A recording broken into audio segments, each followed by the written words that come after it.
On behalf of the great state of Illinois, crossroads of a nation, land of Lincoln, let me express my deepest gratitude for the privilege of addressing this convention. They would give me an African name, Barack, or Blessed, believing that in a tolerant America, your name is no barrier to success. And I stand here today, grateful for the diversity of my heritage, aware that my parents' dreams live on in my two precious daughters.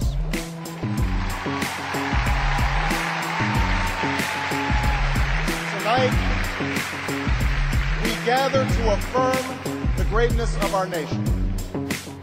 Not because of the height of our skyscrapers, or the power of our military, or the... I want to introduce my guest, Miss, and before I say it, she's also the queen as well. But I want to introduce her. Her name is Miss Vantia Abrams, and she's Queen Vantia. All right, how are you today? I'm doing fine. And well, you look good. You do too. Thank you. And again, today's colors are purple. How are you? You look so beautiful. Thank you. You as well, always. I have to keep up with you. You all. No, now I have to start keeping up with you. Yeah, okay. All thin and skinny and pretty, girl. I love it. It's beautiful. So tell me, what's been going on with you? Sometimes you just have to stop, breathe, and just be still for 1 second. I know, right? Because it's so much. I am in my, what they call purpose. I'm living in my purpose right now. I am in alignment with my divinity, and I'm just super excited about life. Well, you can tell. Super excited about life. I'm working on a play called Black Boy Swag, a musical for the youth entitled It's Christmas, So What?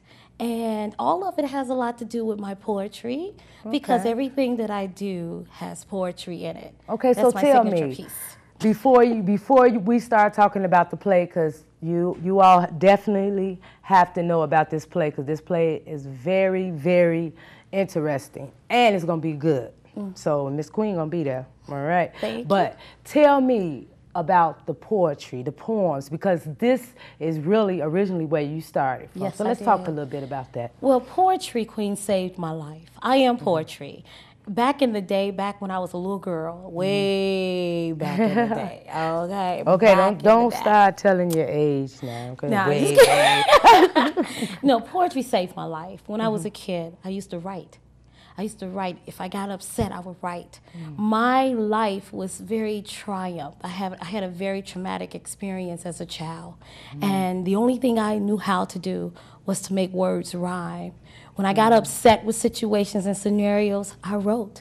And no one would see them but me, and I would keep all of my poetry. And then by me being one of those people, entrepreneur spirit, I start thinking, how can I market myself with my poetry, because it makes me feel good. If I start reciting it to others, maybe it can help them through everything that I've been through in my life. And that's exactly what happened. So when was the first, do you remember your very first? Yes, I do. I'm going to ask you. You know what, I'm going to recite that today. Yes, I do. I remember my very first poem. It's called Black Woman. Black Woman. Really? Yes. I was a sad/happy child. So when I did write, I would write stuff to make me feel good. And only I knew anything about it. So yes, Black Woman. That was my very first. So do you remember the first time you actually spoke it in front of people? Yes, I do. I do. So how was the feeling? Were you afraid or what? Very nervous. Every time I recite anything, and I've been doing it for such a long time, I still get those jitters.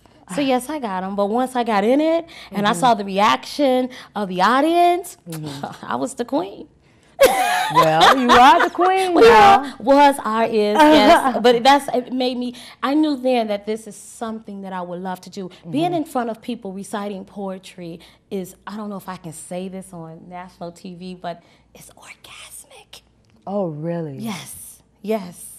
Yes, it is. Oh, wow. Now, that's the first It I've is. heard. And I don't do kinky poetry anymore because I'm more inspirational, more therapeutic. Everything I do, I want it to pierce into the soul. So what made you change? What? Honestly, It's what? funny you asked that. I did a very, very erotic piece one year, and afterwards, a friend of mine, a male friend of mine, tried to have his way with me. Yes, and it scared the living daylights. From hearing my poem, we normally will leave after the poet, after the night of poetry, have a drink or go talk or whatever. And I guess it really pierced into his heart, apparently. And I had to look him in his face and say, you really don't want to mess up your life doing this, because if you leave me breathing, I am going to report you. And he let me go, and I ran out, and that was the last time I've done anything that was erotic. Yes. Oh, wow. That's how serious it was. Here, another chapter of my life, right? I know, right?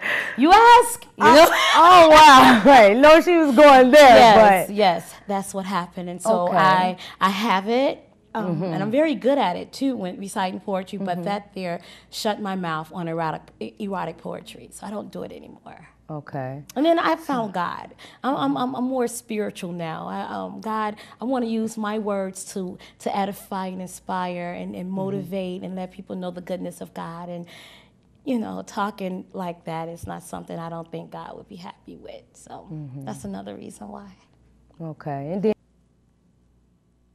I am that girl you did not notice because of my dark skin and my thick hips. My nappy hair that was sometimes combed, you see it, caught a strong perm, leaving me hairless in the back. So there I stood before your eyes, black, bald-headed, and fat.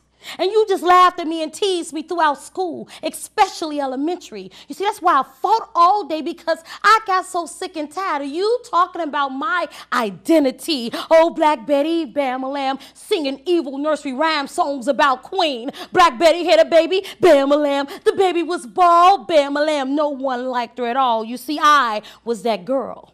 I was that girl who raised her 3 sisters and protected her little brother because of my mother's drug addiction.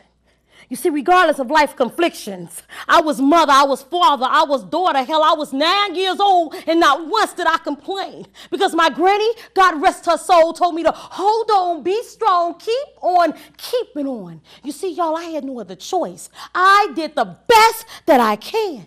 So I pretended that my sisters was my baby alive and my Barbie doll, and my brother, he was my evil Knievel, and all he wanted to do was ride his bike. And my job was to make sure we all was all right, because I was big sister, I was mother. See, I was that girl who played hide and go seek and sang Little Sally Walker and jumped rope to a Jack be nimble, Jack be quick. You see, Jack jumped over the candlestick and hula hoop. I was the bomb. I can take that hula from my waist up to my neck and around my arm. Shh, shh. Played catch a girl, kiss a girl with man them down the street. You see, I ran and got that ice cream cone when I heard that ice cream song, played some softball. Heck, I had a little fun until those street lights came on. Then I had to carry my little black tail home. See, I was that girl who couldn't wait to go to Funtown for the kids and you. It was on 95th and Stony Island Avenue, yeah. But see, some of y'all might not understand that jangle. But see, that's how old school got down when we did what we do. We was once young like you. See, I was that girl you told your children not to play with because I was too black and my mama was an addict and you knew my daddy didn't live at home. See, your child ended up in jail, wasn't exposed enough. And reality took him for a spin. See, I was that girl you raped. I mean, you just took it. How can you live with that knowing that? I was only 10 years old. Couldn't somebody older could have given you some? See, you were supposed to protect me from all those other brothers that seeked after my virginity. But how on earth can you protect something you wanted to corrupt? And I called you daddy. And that pain still hurts me right now. And I'm a grown lady. See, I was that girl that slanged your dope because you said we was going to be together forever on G. See, you made me feel for you because you kept crying about how hard those ghetto streets was to you. So I opened up my soul to you. I bet your Uncle Larry taught you how to trick girls, so you used me up and didn't even give a care. But I loved you, boo. That's why I kept slinging your dope. I kept slinging your dope until I got caught up for you. Hell, I ask myself why every day. I'll never know. See, I was that woman. You're supposed to be wife. You abused me mentally, physically, emotionally, and spiritually. I was that woman who bared your child, watched him grow. A single mother wondering what's going on in this man. Hell, I never know, because it's hard for a woman to raise a man. But y'all, Queen did the best that she can. And she loved little man, because I was his comforter when he awakes and his protector when he slept at night. I am mother. I am father. See, I am that woman who beat all her odds. Yeah, I am the woman who made it out her neighborhood, Inglewood. I am that woman who prospered and excelled and told everyone who said I wasn't going to be nothing to go to hell. Life taught me everything I didn't want to be. That's why I'm free. And God has brought me to this point in my life where I'm able to understand the success story. You see, Queen survived. I mean, just look at me, you see, because I am that woman, that girl, that woman. Oh, my goodness. You're mine. That poem was so powerful. Thank you. Thank you. Thank you, Mama. I mean, it was just, you had me kind of jumping out of my skin. You know what? I know you touched the homes and the hearts of a lot of my viewers that's watching, especially the females, because people just do not realize how hard it is for a strong, single, black woman and to keep moving and end up where we at today. That's right. Sitting That's here. right. That's right. So she had me jumping, and when she mentioned something about church, I started to get up and say hallelujah. That's right. That's right. So man, what gave you that poem? Life. Half of that poem was my life. Black Woman was a piece that I wrote, my very first poem. My book is Prince CJ Takes a Golden Road to Success, the children book. It's a spin-off of that poem. That poem actually traveled throughout from Washington. I've won trophies with Black Woman. It's in my book, Shattered But Not Broken. It's on my CDs. They can get my CDs on thekey.biz, or call me at 773-245-6353. I can get you a copy. Call me, and if you don't have the money, I'll give you a copy. Bless me with whatever. I just, it's to pierce the hearts of people who are suffering and that can't go through rape. I was raped by my father.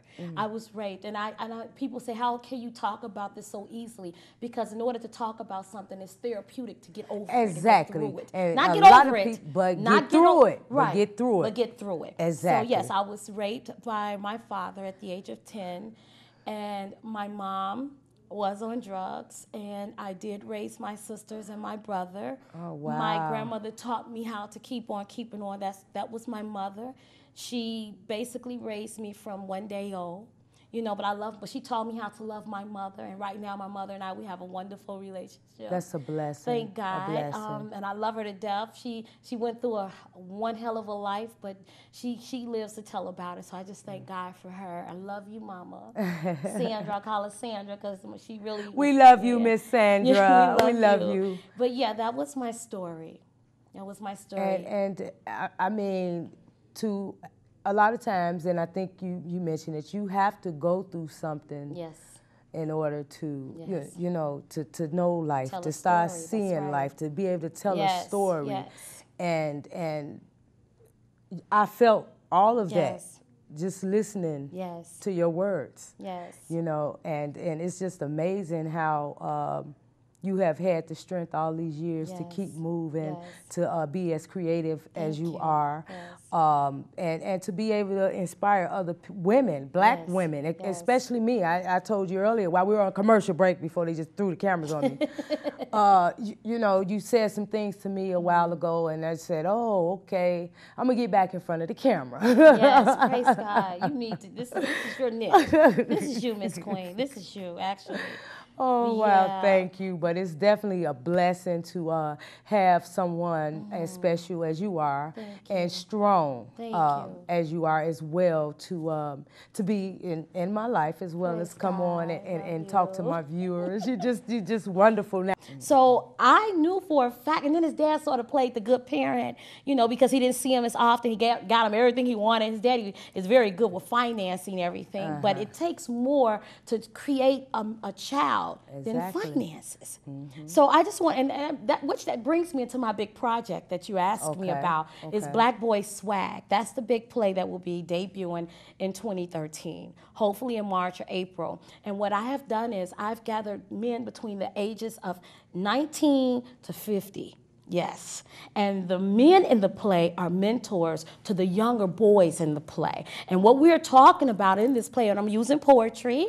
Actually, poetry, it opens up the play. It's called Where I'm From. It's a poem I wrote called Where I'm From, and it talks about the social ills in our urban communities. And it highlights the killing and the violence and the sagging of the pants and the homosexuality and the mother trying to raise a boy without a father figure and the bullying in the CPS classrooms, and it just talks about all those different things. And right before your very eyes, we will create the hood in an urban area. And after all of that has been told and said and done, we will then introduce you to the thug in that urban area. We will introduce you to the guy who was turned out at a young age and became a homosexual. We will introduce you to the lost boy, and then we will have these mentors saying that, hey, I wasn't there, and I probably wasn't your father, but I'm here now. Exactly. So in this play, women are being held accountable for lack of finding mentors for their boys. Men are being held accountable for not being a part. The boy is being held accountable because he knows better, but he doesn't do right. And that young girl who's so openly given everything that God has told her to hold off. Well, I've been asking this question. You know, how can we change some of this? I mean, I've heard we come together as a community. And I mean, you can't even go and you're afraid to pull over. And go in the store. You know, it has really gotten to be horrible. Exactly. So, I mean, what do you think? What is your outlook on? You know, I believe, and this is just me, this has nothing to do with this full circle, this is Queen talking here. I believe that we first have to change the mindsets of our people as a whole. We have to. Men have to change the mindset. And I'm going to break it down. I know it's a general facet, but we have to become conscious on what's the problem. A lot of people have not really, they say, okay, it's violence, but they don't really want to help. They don't want to help. When I did this talent show, it was a Stop the Violence talent show. You would be amazed. I couldn't hardly get anyone to support me. Only one person donated to children who were doing good in the hood, as opposed to kids who were doing bad in the hood. The mindset, I think it's money in violence. The more children die, the more money politicians get. I believe this. They are able to be all up in the camera telling everybody, we need to stop the violence. But listen to it, it's like an oxymoron. Everything you tell a child to stop doing, what do? They do more of everything right. So why are we yelling, stop the violence, when it's not helping? Why can't we say stuff like, let's get together and create positive things? What do we have in place for the children? What other options do they have? When we were kids, you know, they had the CETA program. Remember, we can go to different activities. People around the neighborhood, people watch. Remember, neighborhood watch. Everybody got involved with everyone's children. People say, if it's not my child, I don't care. And that's sad. It's very sad. Let me tell you, when I gave this talent show, and it hurt my heart to death. It really, really did, Queen. It hurt my heart to death because I didn't know our people were this sick mentally. I gave this lady a plugger saying, hey, come out to see a group of great children who's doing good in the hood. Youth together we can. Is that teenagers? I'm like, yes, ma'am. She said, I don't want that blank. I said, well, she said, if I could make it legal, I would lock up teenagers until they're 31 years old. I hate teenagers. And threw the plugger back in my car. Are you serious? I kid you not. And she was coming out the alderman's office. Oh. So it's the mindset of our people that got, and we can't blame the white man anymore. We can't blame the white man. Everybody else, no, it's all that type of stuff. Because it's $1 million industry based on our children's lack of knowledge and ignorance. Do you hear me? They make money. The dumber your child is in the Chicago public school system, the more money they get. If your child go out there and cause any type of illegal discrepancies and go to jail, jail is one of the top industries. Free labor. Don't have to pay them anything. They build them up so they can be very good laborers. When they come out, they banking it, they go back in. People are getting, some of the clothes we wear are made from people who are incarcerated. Did you know that? People buy stocks and bonds. No, I'm serious. People buy stocks and bonds based on some type of prison association. Wow. In addition to that, some of the people who call you on the phone, the telemarketers, are from prison. So they're getting all this free stuff, and our babies don't understand. You think you're making this quick money real fast, but don't you know it's an eye on you everywhere you go? And God sees it all. God, and a lot of people, where's Christ in the house? That's violence, okay? Where's Christ? Do you take your child to church? Do he know about God? Are you praying with him every night? Do you read scriptures with? Is the man that you with know? Does he know God? So the biggest problem with our violence is, where are you in your mindset? It goes back to the mindset of our people. We were afraid of the way Big Mama looked at us. We had to go to church. Exactly. It wasn't no if and Sunday school and Bible study. What are you doing? Are you too busy to make sure your child is successful? And then when he come up, oh, I didn't know Johnny was going to do that. We can never know what our child is going to do. But if we've reared him the correct way, or her, and they deter, that's on them. They'll come back. That's what the Bible says. But if we have not, then it's your fault. And I guarantee you, if they start locking parents up based on what their child does, people start paying more attention to their children. Children are raising themselves right now. That's a good idea, though. Yes, lock the parent up. If you don't know where your child is, you need to go to jail. All right. All right now. Period. And I totally agree with you, because I always say, it starts from home. That's right. I see 6, 7, 6 and 7-year-olds walking streets at night. And I'm trying to figure out and then they come up missing or something. We all feel bad. We all praying for, but why was this child out this time of night? Period. If you knew where your child was at, this probably wouldn't have never happened. Let me tell you another thing, Queen. I have to say this. I've been in the school system for over 18 years, so I'm not talking about something I've read about or I'm speculating. I've met tons of parents. I've met tons of children. When you spoil your child, they come to Miss Abrams thinking that Miss Abrams is supposed to do them what their parent do. But I'm not spoiling nobody's child. We have the mind, back to a mindset. I'm going to give my child everything that I didn't get. Well, you're successful because they didn't give it to you. So now you're setting your child up for failure, because life will not give him or her everything that he or she wants. That's right. Will not. So when he doesn't get something that he's used to getting all the time, he's going to do any and everything to get it by any means necessary. And then you wonder why Johnny isn't respecting you. Hell, he's not going to respect you because you don't teach him. You're giving him, you're buying his love. My son had to earn everything he wanted. He had to earn it. No Christmas. I'm not buying all this stuff for Christmas. That's Jesus' birthday. Now, if you want to do something for Christmas, be nice to somebody. Say I'm sorry to somebody. Love on somebody. Say a kind word. Smile. Black people so angry walking around here. You do something wrong. On behalf of the great state of Illinois, crossroads of a nation, land of Lincoln, let me express my deepest gratitude for the privilege of addressing this convention. They would give me an African name, Barack, or Blessed, believing that in a tolerant America, your name is no barrier to success. And I stand here today, grateful for the diversity of my heritage.